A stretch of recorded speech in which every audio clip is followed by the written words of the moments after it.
Hey guys, welcome to Arya Flash. Today we're going to go over NFTs. Now the big question is, are they a go or are they a no? So an NFT can be broken down to three main areas. It stands for non-fungible token. Now if we look at these individually, firstly we will go through fungible.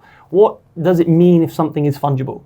It really, if we boil it down, it just means that something is fairly easily replaceable by either an exact same copy of itself, or something that's slightly different but still in the same league. Now, if we look at cash, for example, Connie, so I'm going to give you $20 worth of dollars.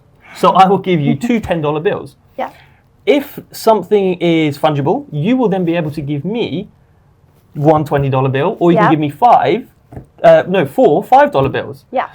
So there's still that same value of exchange, i.e. being $20, but there's multiple different ways we can make this up. Or even if I was to give you, Connie, two $10 bills, you could just give me back two $10 bills. Exactly. So it's exactly the same asset that we're exchanging, but the fungibility comes in where if something is fungible, it's very easily replaceable. If something it's unique, it's not unique.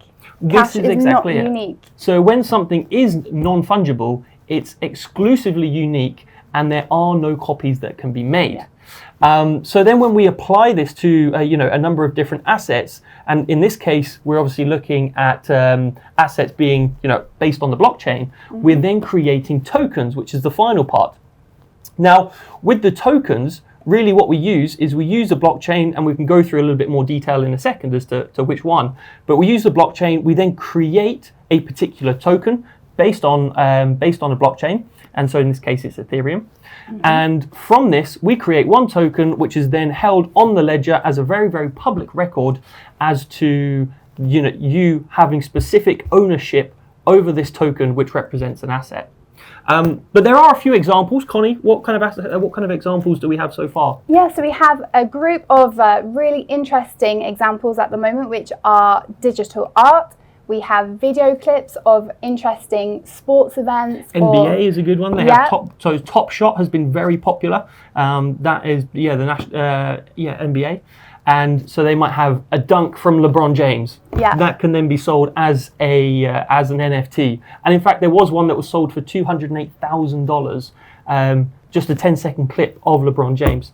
But anyway, sorry, carry on. An awful lot more. Yeah, there's so many more. And in video games, you can maybe purchase the largest sword in your favorite video game, or a specific item in Sims. You can actually get in-game purchases.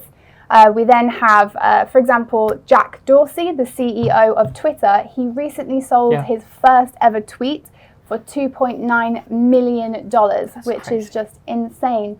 So it's these really unique, one-of-a-kind assets. We are now able to put value on them, which is completely new. It doesn't exist. It's never existed before. In the same way as crypto, where it's virtual money, it's now virtual assets. It's virtual ownership, isn't it? Yeah. It's because it's very much just a certificate of ownership. So it might be the case. One very good example is some of you may be aware of Nyan Cat. It was going around YouTube like years and years ago, well over 10 years. And so a good example is that was then sold, I think, for around $650,000, something like this, which is crazy. But so yes, there are many, many replicas, but because there are so many replicas, perhaps there's then value in you owning the original copy.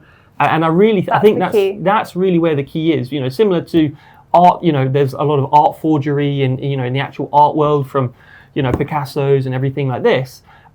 Really the value comes in knowing that it is the original one, isn't it? It's not necessarily that the art is better, it's more a form of rarity. And that's what brings value. So we've just touched on a few of the benefits, but there's an awful lot more. So Connie, walk us through what exactly are these benefits and why might we invest in NFTs? So one, they can't be forged. It's unique, you own it, there's not another one there, you are the owner and sole owner of that NFT. Two, you can't bribe someone to validate it. There's hundreds of computers and PCs in the network that have to validate the transaction. So it's impossible to actually bribe someone or make someone validate it if it's not the case. It's unlike, unlike, let's say, the banking system, for example, if you want a record to be slightly changed, or, you're going to try and bribe your way into a particular country, there's different ways that people can just change different things in their own system to prove, oh no, this one was all legit, when in actual fact it probably wasn't. So that's good. Yeah, it's a very strong way to prevent a lot of bribery. Clear, transparent. It can't be done. 3 is, again, we've just mentioned it, it's an open transaction to the public. It means that if you were to buy it and then you were to sell it, there's going to be a clear path of transactions. So you can see how many people have owned it, the price they bought it, the price they sell it, and everything that goes in with that. Number 4 is that, of course, it's an investment. You purchase the asset and you hope that the asset is going to go up in value. And for me, I'm a massive Harry Potter fan. I'm waiting for the day that Harry Potter is put on VV so that I can invest in the NFT. So it's something that you are passionate about, something that you enjoy. You're actually able to invest in that and, transact and sell it between friends. And the coolest thing ever is that you can have it on your phone. You can project it into the real world, take pictures. It's so interactive, and it's just a really cool, fresh way to invest. Well, and it's one of the key things is that, with the NFTs, it's not just that it doesn't have to always be a static picture. It can be a video. It can be something you play with in AR, it could be an AR wand from Harry Potter, or even having your own little Dobby that you can project into the world. That's what I want. I want to buy Dobby. So having these different options, I think that's partly then what's going to take it, not just you kind of democratize the whole space, but whereas you have traditionally with the arts, the art world, it's often quite a high barrier to entry. A lot of art seem to be quite expensive, and a lot of younger people don't necessarily get it, I guess. But with us spending a lot more time on the internet, it might be more appealing to become into the art world, if we can engage with it every day, or we see it on our phone, or we can, can share it, but we know that we're the owners. Yes. That could kind of open up the art world. But we don't really know for sure, do we? We don't know yet. There are 3 very popular places. We have OpenSea, Superfarm, and VV. Now, VV is interesting. It comes under the eCommune company. Now, this company is split up into 2 sections. We have VV, which is the marketplace where you can buy and sell their NFTs. But in order to buy and sell their NFTs, they've actually created their own cryptocurrency, which is OMI. This cryptocurrency literally allows you to buy their NFTs. So it's a really, really cool system that they've created. Yeah, and I always say, I think, well, at least personally for me anyway, not financial advice, but I do think that e-commerce and also the whole ecosystem they've created, like you said, with VV as the marketplace and with OMI as the actual currency, I feel like, investing in OMI does seem like a very good kind of opportunity. Absolutely. If you're looking to see some growth, because one thing you have to take into consideration with an awful lot of crypto projects, there's not really too many fundamentals behind them. But we see that there is a big trend in NFTs, and we also know that the partnerships they have are, they're some of the best, really. Yeah. In really terms of the exclusivity licensing agreements that they have with a number of companies. So their head of global partnerships is actually this guy called Alfred Kahn, and he was responsible for making, or I should say, taking Pokemon global, just outside of Japan. So everywhere that you see Pokemon outside of Japan kind of came down to Alfred himself. Now he's working as the head of global partners inside OMI, or eCommune, I should say. So some of the partnerships they have so far, they have partnered with Warner Bros. So Warner Brothers. That's coming up. Yep. That's an announcement. It's not yet. No, not yet. So it's not actually live on the on the platform, so you can't actually buy any of the NFTs yet, but you will be able to soon. We'll get a release date for you. Yes. At the moment, we have NFL. Yep. So we have the NFL. We have the DC Comics, which is Batman and Superman. Yeah, very, very cool. We have Star Trek, yeah, Jurassic Park, and Cape Con. Yeah, absolutely. With loads more as well. And Ghostbusters. Yeah. Yeah, which is pretty cool. Oh, and also Back to the Future.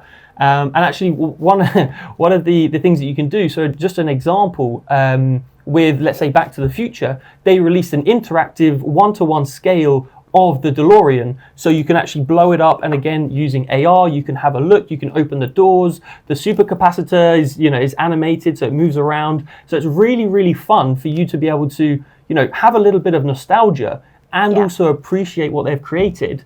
And I will say, guys, with VV and eCommy, they take the license but then they create the NFTs themselves. Yes. So that's how they can, they can design them and everything like this. Obviously, there's a, I guess, qualification or whatever. But yeah, it's very cool, very interactive, and like we said earlier, quite a fun way of actually getting to, get into the space, especially if you're interested in, in one of those franchises. Okay, so what are some of the disadvantages of NFTs? First of all, we have the blockchain. The blockchain that they use is an Ethereum blockchain. Now, the downside is that the Ethereum blockchain is using a hell of a lot of energy and electricity. We're looking at about 33 terawatt hours, and we're looking at a 400% increase in electricity usage in the last 8 months. Now, we can't attribute all of that to NFT buying and selling, but there is a huge correlation. So that's just something to be aware of. Yeah, and that's enough energy to power the whole country of Serbia, which is crazy. And one little caveat that I guess we've put on that is that quite often when you're burning a lot of energy, you don't know where the energy is coming from. It could be from hydrocarbons, fossil fuel power 100%. Plants, as opposed to renewables. So might be doing a lot of damage to the overall environment. Yes. But also typically when people are, creating electricity, it's being used for productive purposes. It's being used to get people to work. It's being used for heart surgery, anything like this.